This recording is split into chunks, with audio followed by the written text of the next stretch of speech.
Dari 12 bulan itu yang diberi nama oleh Allah cuma satu.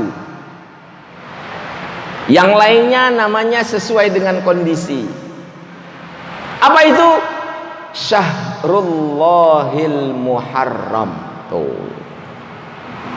Jadi yang namanya bulan haram, bulan Muharram itu namanya langsung dari Allah Subhanahu wa taala lewat sabda Rasulullah.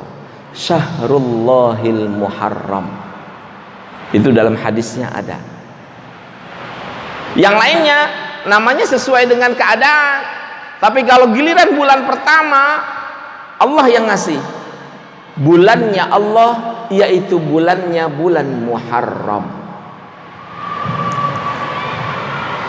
Nah, di sini saya akan mengajak kepada ibu-ibu supaya ibu-ibu hafal dan mudah untuk memahami kenapa penyebutan Muharram itu disebut sebagai Muharram. Muharram itu dalam bahasa Arab artinya itu yang diharamkan.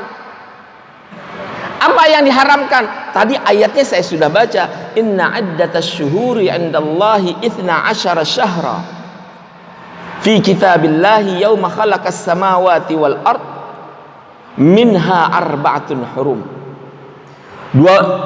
Jumlah bulan dalam satu tahun itu 12 bulan dan itulah yang ada dalam kitab Allah. Dan di dalam 12 bulan itu ada 4 bulan haram. Apa itu 4 bulan haram? 4 bulan yang dianggap suci. Pesannya apa Allah bilang? Fala tadlimu fihinna anfusakum. Dalam 4 bulan itu kalian gak boleh menzalimi orang. Dalam 4 bulan itu kalian harus memperbanyak amal saleh. Pertanyaannya sekarang, 4 bulan itu apa? Yang pertama, tahu ibu? Dzulqa'dah. Yang kedua, Dzulhijjah. Yang ketiga, Muharram. Yang keempat, Rajab. Allah jadikan 3 bulan itu beruntun. Dzulqa'dah, Dzulhijjah, Muharram. 3 numpuk dalam sebuah tempat. Apa? Sebelum akhir yaitu Dzulqa'dah, di ujung akhir tahun Hijriah Dzulhijjah, dan di ujung awal dari tahun Hijriah yaitu Muharram. Rajab nanti di ujung. Kenapa? Allah ingin mengajarkan kepada kita di setiap waktu yang kita lewati, seyogianya kita minta yang namanya husnul khatimah. Husnul khatimah apa? Husnul khatimah itu kita berakhir dalam sebuah kebaikan. Dzulqa'dah. Nih saya terangin satu-satu. Muharram, kenapa disebut sebagai Muharram? Karena di situ Allah mengharamkan kita melakukan kezaliman. Bulannya pun Allah yang menentukan.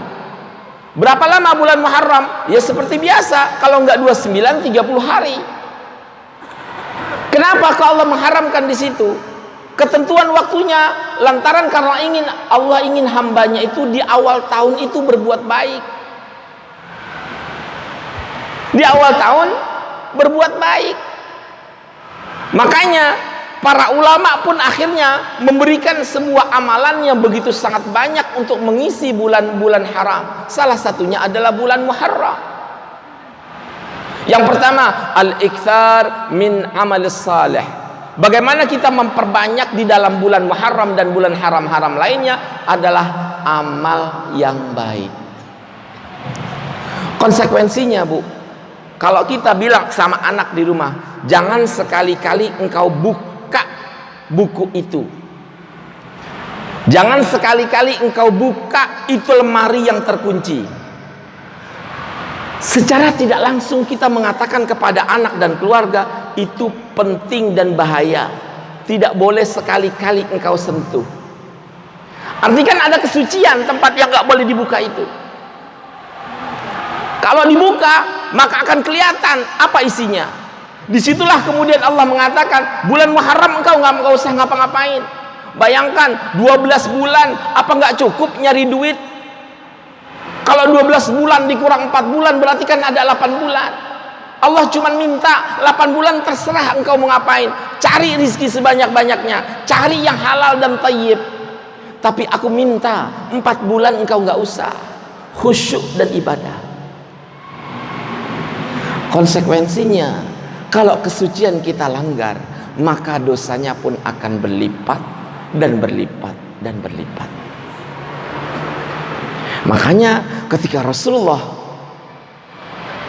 hijrah di Madinah, menjumpai orang Yahudi di Madinah itu dalam keadaan berpuasa pada tanggal 10 Muharram, yang orang bilang Asyura. Namanya Asyura. Asyura itu apa? 10. Nabi ngelihat saat itu orang Yahudi sedang berpuasa. Nabi bilang, ngapain kalian puasa? Ya Muhammad, kami melakukan puasa adalah bentuk syukur kepada Allah Subhanahu wa Ta'ala, karena Bani Israel dan Nabi Musa saat itu sudah diberikan keselamatan dari kejaran kaum Fir'aun. Bayangkan di tanggal 10 Asyura itu, Bu, kalau ibu runut dalam sejarah itu semuanya kejadian-kejadian yang maha suci, yang orang bilang kalau bukan karunia Allah hilang semua manusia itu. Di tanggal 10 Muharram itu Allah belah yang namanya laut merah. Di saat diketuk dengan tongkatnya Nabi Musa, laut yang begitu dalam, kemudian akhirnya minggir airnya. Di saat itu juga Nabi Yunus di 10 Muharram keluar dari perutnya ikan paus. Tanggal 10 Muharram Nabi Ibrahim diselamatkan dari panasnya api oleh Raja Namrud. 10 Muharram Nabi Adam turun dari langit dan diampuni taubatnya pada tanggal 10 Muharram. Wah, kalau ibu mau runut banyak. Makanya kenapa 10 Muharram sebelum ada wajibnya puasa Ramadan itu menjadi puasa yang wajib dulu. Jadi cara mensyukuri ketika Allah kasih nikmat adalah salah satunya kita berpuasa.